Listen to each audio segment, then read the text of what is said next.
cache la vérité. Elle éclabousse la vérité. La lumière a accepté l'obscurité. Tu t'es laissé transpercer pour moi. Tu es monté sur une croix pour moi. C'est moi qui t'ai cloué, crucifié. Tout est accompli, Dieu merci. Dieu merci. Quelle est ta vérité? J'ai tout payé. Et si je me trompe? Je te rattraperai. Et si je tombe? Je te relèverai. Tout est accompli, Dieu merci. Le bois est vide. Viens et vois. Ton âme est vide. Viens et bois.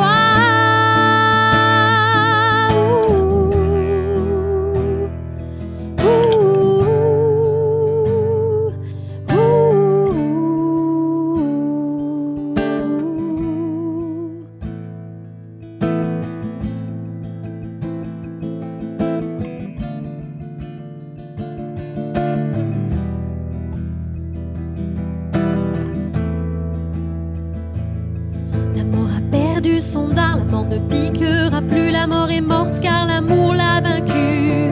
L'amour se nourrit d'amour.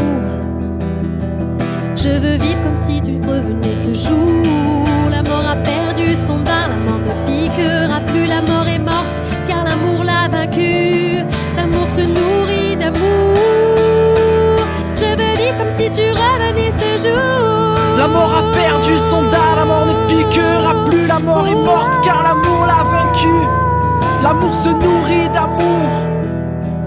Je veux vivre comme si tu revenais ce jour. Quelle est ta vérité? J'ai tout payé. Et si je me trompe? Je te rattraperai. Et si je tombe? Je te relèverai. Tout est accompli, Dieu merci. Le bois est vide. Viens et vois. Rédemption. Ton âme est vide. Viens et bois. Expiation. Le bois est vide.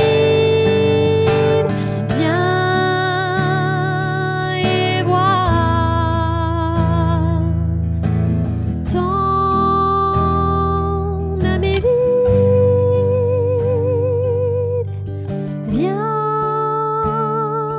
et bois. Expiation. Ouh, ouh, ouh, ouh.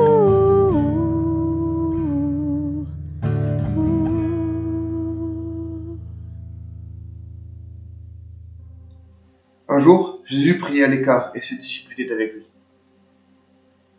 Il leur posait cette question: qui suis-je d'après les foules?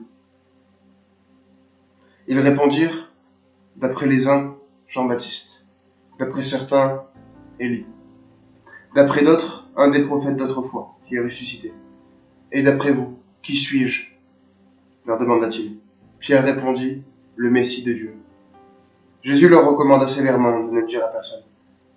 Il ajouta qu'il fallait que le Fils de l'homme souffre beaucoup, qu'il soit rejeté par les anciens, par les chefs des prêtres et par les spécialistes de la loi, qu'il soit mis à mort et qu'il ressuscite le troisième jour. Puis il dit à tous: si quelqu'un veut être mon disciple, qu'il renonce à lui-même, qu'il se charge chaque jour de sa croix et qu'il me suive. Car celui qui voudra sauver sa vie la perdra, mais celui qui la perdra à cause de moi la sauvera. Que sert-il à un homme de gagner le monde entier s'il se perd ou se détruit lui-même? En effet, celui qui aura honte de moi et de mes paroles, le Fils de l'homme aura honte de lui, quand il viendra dans sa gloire et dans celle du Père et de ses saints anges. Je vous le dis en vérité, quelques-uns de ceux qui sont ici ne mourront pas avant d'avoir vu le royaume de Dieu. Environ 8 jours après avoir dit ces paroles, Jésus priait avec lui Pierre, Jean et Jacques, et il monta sur la montagne pour prier. Pendant qu'il priait, l'aspect de son visage changea, et son vêtement devint d'une blancheur éclatante. Et voici que 2 hommes s'entretenaient avec lui. C'étaient Moïse et Élie. Apparaissant dans la gloire, ils parlaient de son prochain départ qui allait s'accomplir à Jérusalem. Pierre et ses compagnons étaient accablés du sommeil, mais restés éveillés.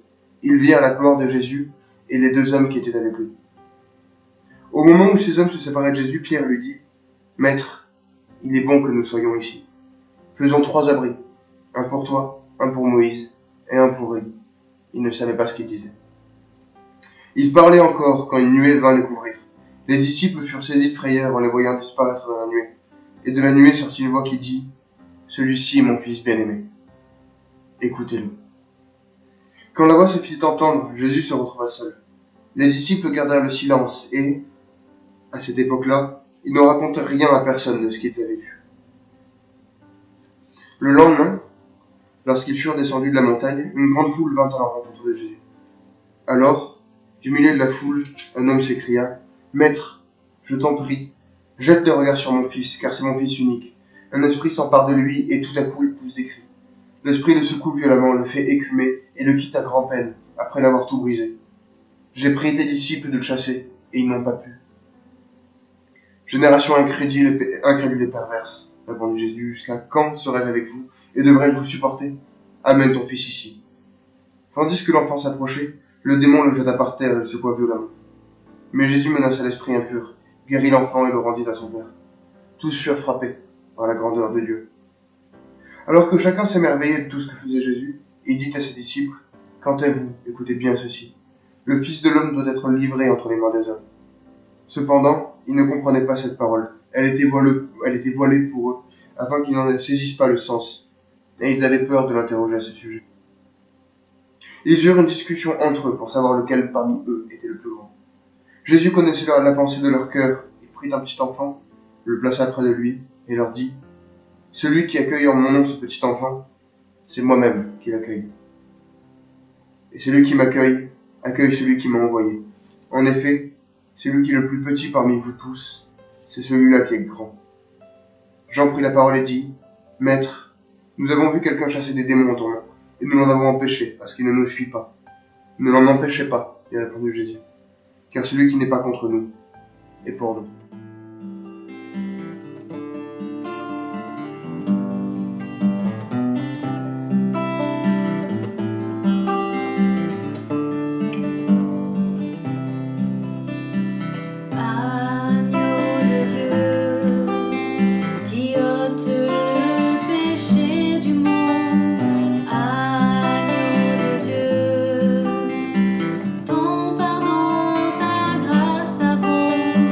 Tu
pas triompher. Ses disciples ont attesté, Jésus est ressuscité. Agneau de Dieu, qui ôte le péché du monde. Agneau de Dieu, ton amour, ta grâce abonde. Tu nous donnes un cœur nouveau, nous entrons dans ton repos. Tu révèles L'amour du Père, tu répands ta lumière. siècles ont passé depuis ce cri, quand Jésus rendit l'esprit. Voici tout est accompli. Son amour sauve encore aujourd'hui le pécheur qui vient à lui, repentant, donnant sa vie. Agneau de Dieu, qui ôte le péché du monde. Agneau de Dieu, ton pardon, ta grâce abonde. Tu nous donnes un cœur nouveau, nous entrons dans ton repos. Tu révèles l'amour du Père, tu répands ta lumière. L'amour du Père, tu répands ta lumière. Tu révèles l'amour du Père, tu répands ta lumière.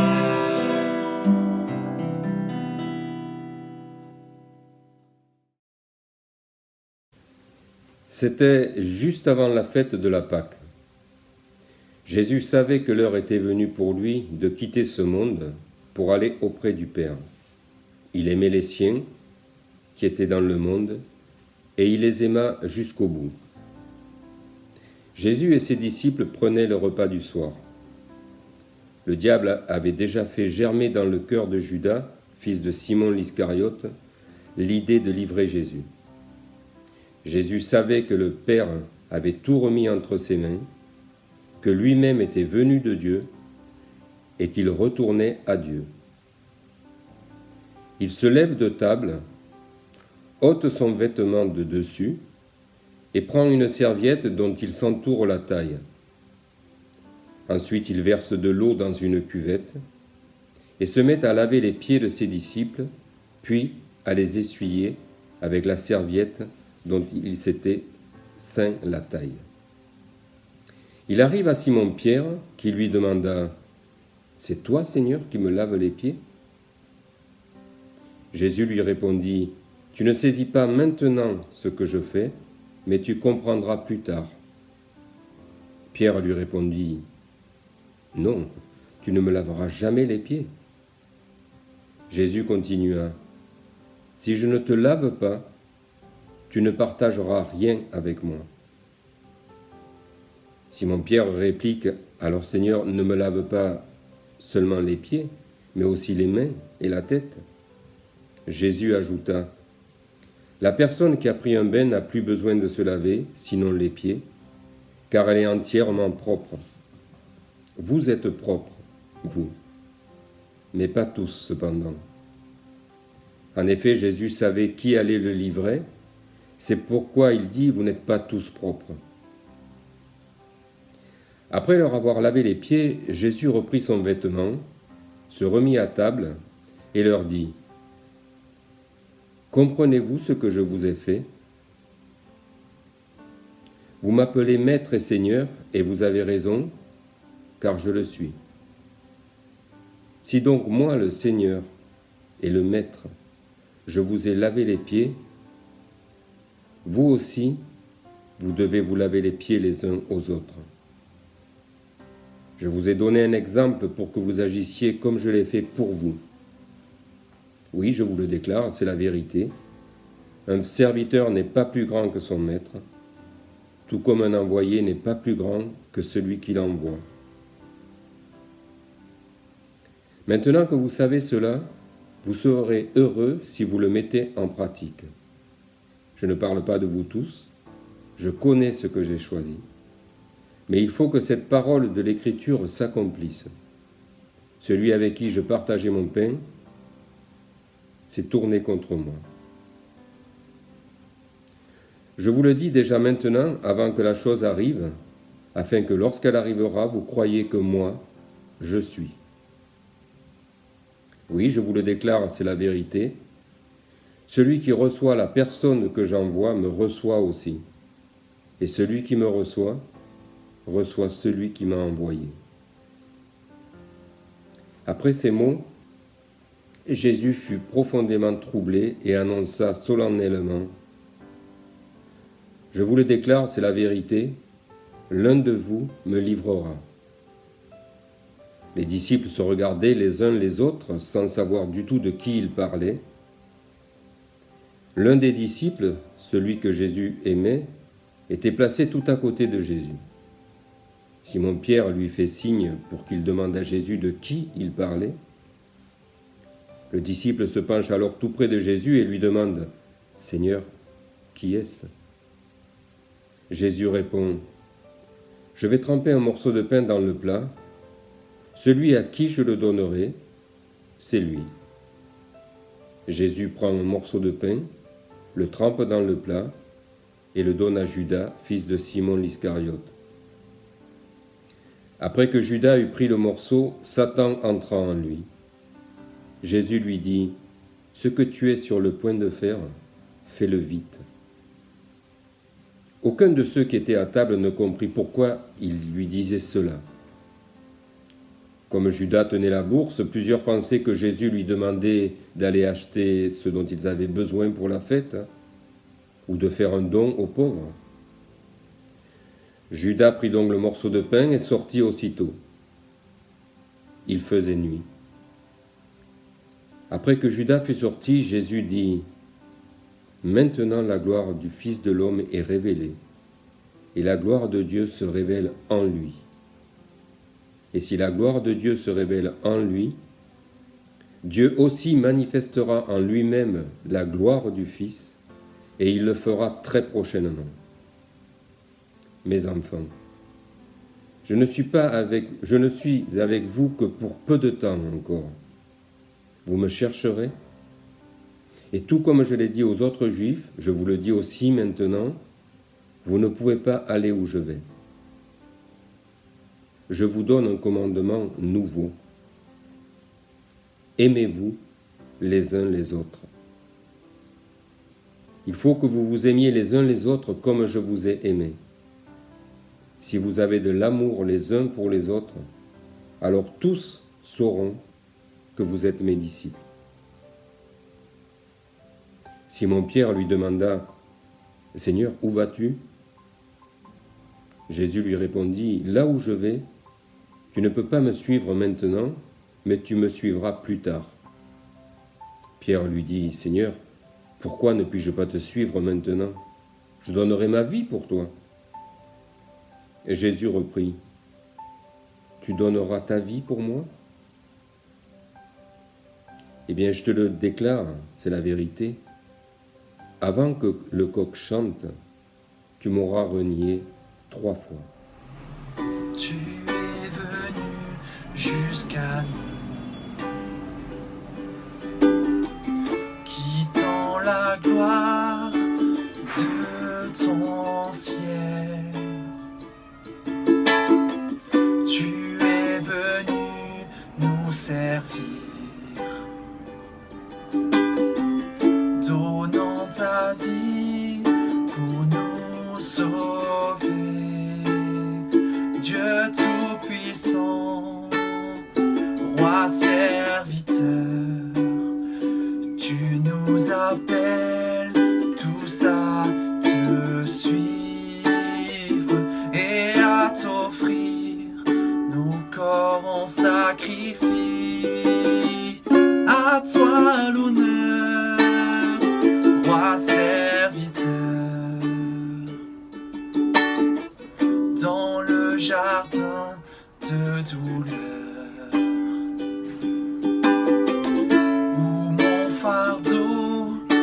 dis à ton cœur,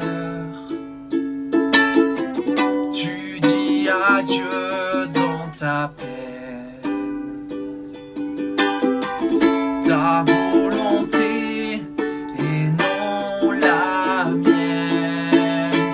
Dieu tout-puissant, roi serviteur, tu nous appelles tous à te suivre et à t'offrir nos corps en sacrifice. À toi l'honneur, roi serviteur. Voyez ses mains et ses pieds, pour nous témoins du sacrifice. Les mains qui tenaient la terre se livrent au clou de la colère. Dieu tout-puissant, roi serviteur, tu nous appelles tous à te suivre et à t'offrir nos corps en sacrifice. À toi l'honneur, roi serviteur. Apprenons donc à servir en laissant Christ régner en nous, car en aimant nos prochains, c'est Jésus-Christ que nous servons. Apprenons donc à servir en laissant Christ régner en nous, car en aimant nos prochains, c'est Jésus-Christ que nous servons. Dieu tout-puissant, roi serviteur, tu nous appelles tous à te suivre et à t'offrir nos corps en sacrifice. À toi l'honneur, roi serviteur. Là-dessus, Jésus se rendit avec eux dans un endroit appelé Gethsémani, et il dit aux disciples, « Asseyez-vous ici, pendant que je m'éloignerai pour prier. » Il prit avec lui Pierre et les 2 fils de Zébédée, et il commença à être saisi de tristesse et d'angoisse. Il leur dit alors, « Mon âme est triste à en mourir. Restez ici et veillez avec moi. » Puis il avança de quelques pas, se jeta le visage contre terre et fit cette prière. « Mon Père, si cela est possible que cette coupe s'éloigne de moi. Toutefois, non pas ce que je veux, mais ce que tu veux. » Il revint vers les disciples, qu'il trouva endormis, et dit à Pierre, « Vous n'avez donc pas pu rester éveillé une seule heure avec moi? Restez vigilants et priez pour ne pas céder à la tentation. L'esprit est bien disposé, mais par nature, l'homme est faible. » Il s'éloigna une 2e fois et fit cette prière. « Mon Père, s'il n'est pas possible que cette coupe s'éloigne de moi sans que je la boive, que ta volonté soit faite. » Il revint et les trouva encore endormis, car ils avaient les paupières lourdes. Et il les quitta, s'éloigna de nouveau, et pria pour la 3e fois, répétant les mêmes paroles. Puis il revint vers ses disciples et leur dit, « Vous dormez maintenant et vous vous reposez. Voici l'heure est proche, et le Fils de l'homme est livré entre les mains des pécheurs. Levez-vous, allons-y. Celui qui me trahit s'approche. » Il parlait encore quand Judas, l'un des 12, arriva, avec une foule nombreuse armée d'épées et de bâtons, envoyée par les chefs des prêtres et par les anciens du peuple. Celui qui le trahissait leur avait donné ce signe. « L'homme auquel je donnerai un baiser, c'est lui. Arrêtez-le. » Aussitôt, il s'approcha de Jésus en disant « Salut, maître !» et il l'embrassa. Jésus lui dit, mon ami, ce que tu es venu faire, fais-le. Alors ces gens s'avancèrent, mirent la main sur Jésus et l'arrêtèrent. Un de ceux qui étaient avec Jésus mit la main sur son épée et la tira. Il frappa le serviteur du grand prêtre et lui emporta l'oreille. Alors Jésus lui dit, remets ton épée à sa place, car tous ceux qui prendront l'épée mourront par l'épée. Penses-tu que je ne puisse faire appel à mon Père, qui me donnerait à l'instant plus de 12 légions d'anges? Comment donc s'accompliraient les Écritures, d'après lesquelles cela doit se passer ainsi? À ce moment, Jésus dit à la foule, vous êtes venus vous emparer de moi avec des épées et des bâtons, comme pour un brigand. J'étais tous les jours assis parmi vous, enseignant dans le temple, et vous ne m'avez pas arrêté. Mais tout cela est arrivé afin que les écrits des prophètes soient accomplis. Alors, tous les disciples l'abandonnèrent et prirent la fuite. Ceux qui avaient arrêté Jésus l'emmenèrent chez le grand prêtre Caïphe, où les spécialistes de la loi et les anciens étaient rassemblés. Pierre le suivit de loin jusqu'à la cour du grand prêtre, y entra, et s'assit avec les serviteurs pour voir comment cela finirait. Les chefs des prêtres, les anciens et tout le Sanhédrin cherchaient un faux témoignage contre Jésus afin de le faire mourir. Mais ils n'en trouvèrent pas, quoique beaucoup de faux témoins se soient présentés. Enfin, il en vint 2 qui dirent « Celui-ci a dit, je peux détruire le temple de Dieu et le reconstruire en 3 jours. » Le grand prêtre se leva et lui dit « Ne réponds-tu rien? Pourquoi ces hommes témoignent-ils contre toi ?» Mais Jésus gardait le silence.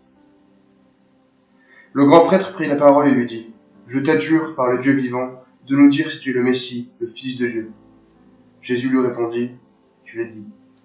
De plus, je vous le déclare, vous verrez désormais le Fils de l'homme assis à la droite du Tout-Puissant et venant sur les nuées du ciel. » Alors, le grand prêtre déchira ses vêtements en disant « Il a blasphémé.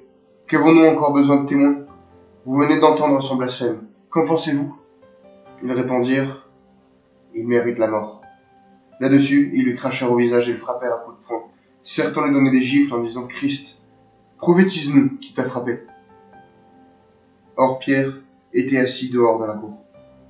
Une servante s'approcha de lui et dit « Toi aussi tu étais avec Jésus, le Galiléen. » Mais il le nia devant tous en disant « Je ne sais pas ce que tu veux dire. » Comme il se dirigeait vers la porte, une autre servante le vit et dit à ceux qui se trouvaient là « Cet homme aussi était avec Jésus de Nazareth. » Il le nia de nouveau avec serment « Je ne connais pas cet homme. » Peu après, ceux qui étaient là s'approchèrent et dirent « Pierre, certainement, toi aussi tu fais partie de ces gens-là, car ton langage te fait reconnaître. » Alors elle se mit à jurer en lançant des malédictions. « Je ne connais pas cet homme. » Aussitôt, un coq chanta. Pierre se souvint alors de ce que Jésus lui avait dit. « Avant que le coq chante, tu me renieras 3 fois. » Il sortit et pleura amèrement.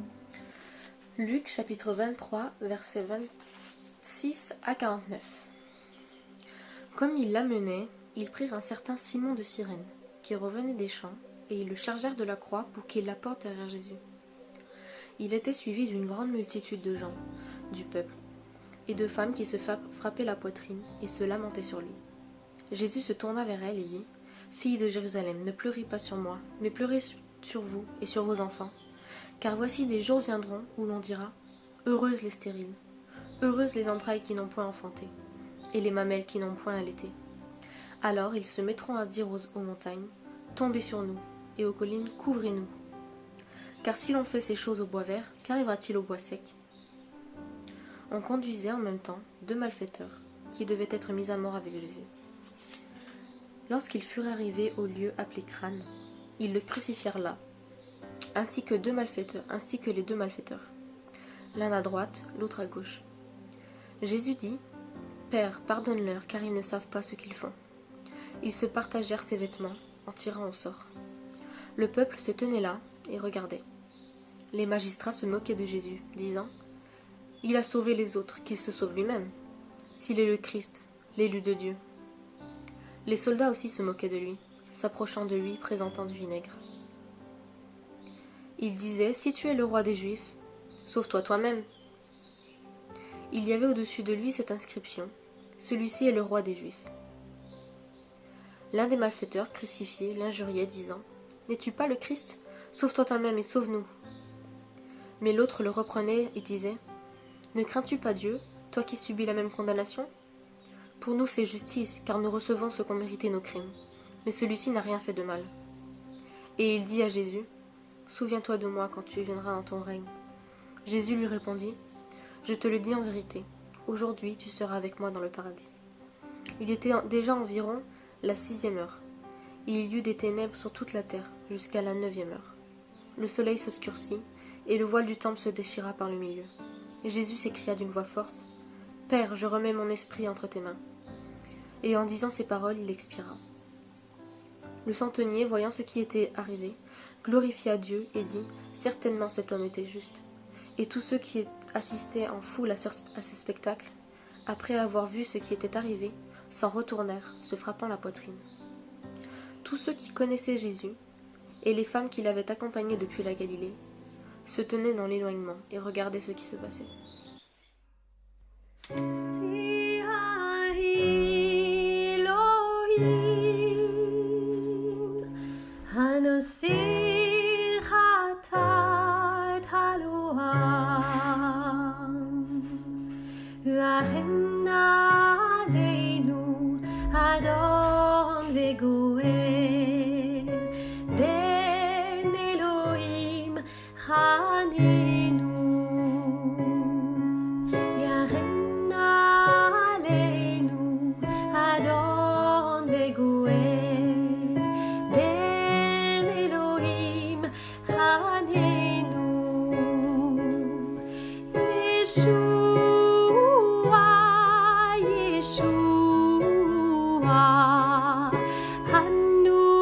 משתחווים לפניך, ישוע, ישוע, אנו משתחווים לפניך, ישוע, ישוע, אנו משתחווים לפניך.